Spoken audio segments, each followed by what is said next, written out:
This is what Nicholas said this morning. The prophets need to declare. This is a time for declaration. It's a time to open your mouth and speak out what you need to take in possession. Rule your world. God is going to move you into a place where you rule your world. No mountain is going to stop you. I believe that. No mountain is going to stop you. No Red Sea is going to stop you. No poverty spirit is going to stop you this time.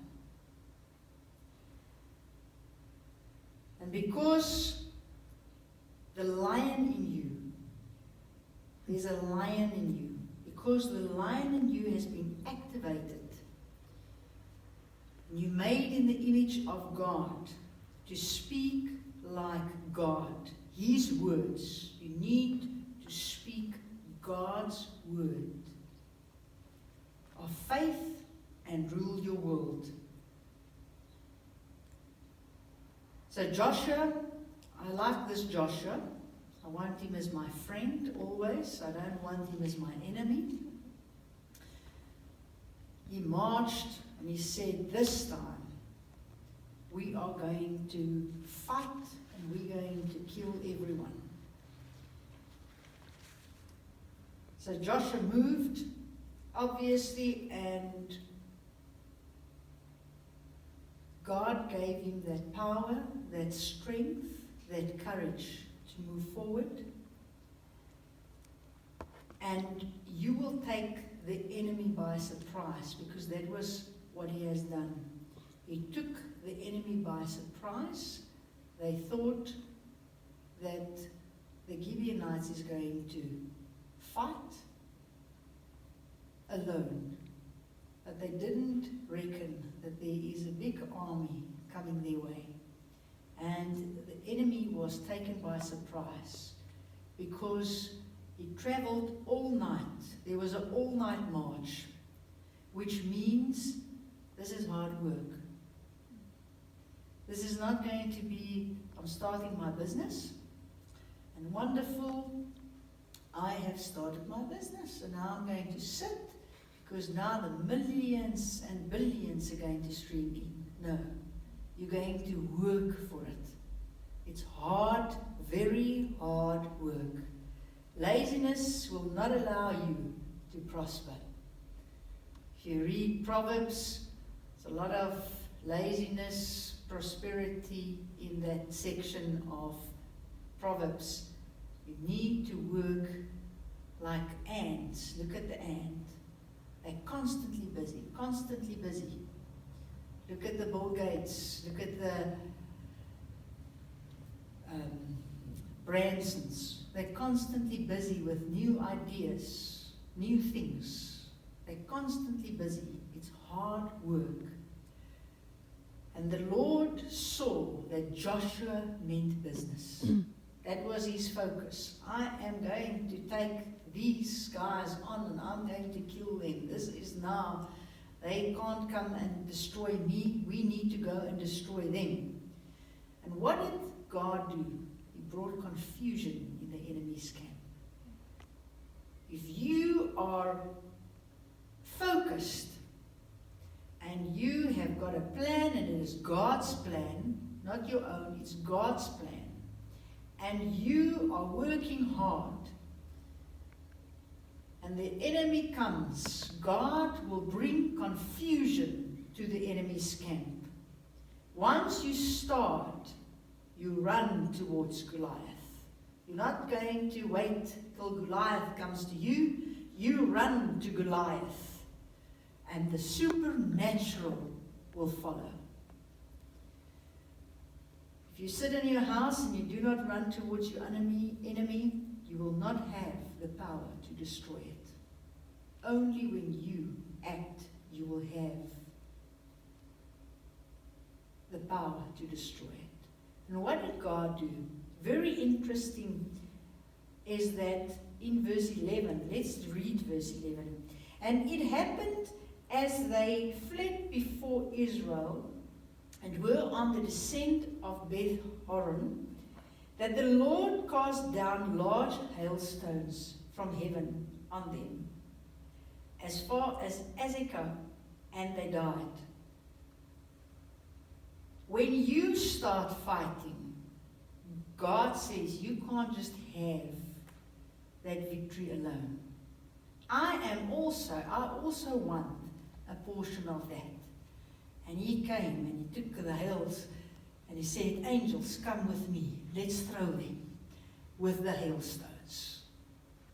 And God also, he will then step in and he will destroy them. He is the Lord, Sabaoth. That is the revelation. When you move into a new direction, into the church, into your business, wherever, God will always give you a new revelation of him, Sabaoth. And that was Joshua. Joshua, he was Sabaoth, which means I am in a fighting mood. So God showed himself and revealed himself to Joshua as Sabaoth. I am in a fighting mood. I'm going to fight for you and with you. I'm not a shepherd now. I am a God of war. So he was the God of war. And to be a billionaire, you have to be a warrior. Deborah, a warrior, she fought constantly. Verse 12 says, then Joshua spoke to the Lord, and he said, I don't have enough time. You need to make a plan. Let the sun stand still. And he said, good. Why do you want that? Why do you want let the sun stand still? What are you going to do? And Joshua said, I'm going to chop off the heads of these kings, these spirits, because they will never, ever come back. I do not want to see them ever again. This time, I want to go and I want to completely destroy them. They must not just flee from me. I want to go and destroy them. So the main purpose, once again, was to establish Israel. And that is what he has done. Verse 16.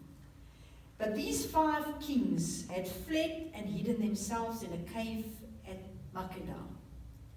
It means a place of the shepherds, the marketplace, as we said.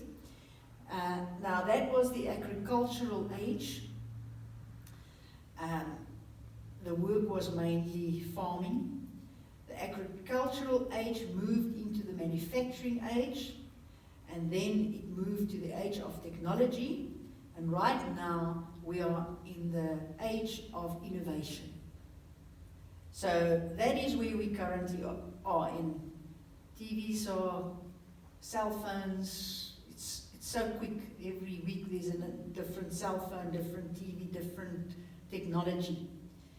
So it's the age of innovation, which means that your womb is going to be activated to create.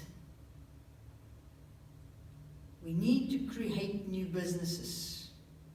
God is going to give you new ideas, wholesale business, development, mines, whatever it is, to possess the billions and the millions for the kingdom. God will open the womb and activate the womb to create. We said last time, how much money do you need? You need to come up front and say, this is what I need for personal use. The rest is for the kingdom. I'm only a channel. If we talk about millions and billions, you're only a channel. I am a solution, and I am that channel, and it needs to be completely pure. Your heart needs to be pure. If you don't understand kingdom dynamics, Mammon is going to eat you completely and destroy you. You can't be like a fool. So, I'm going to start off now with the first king.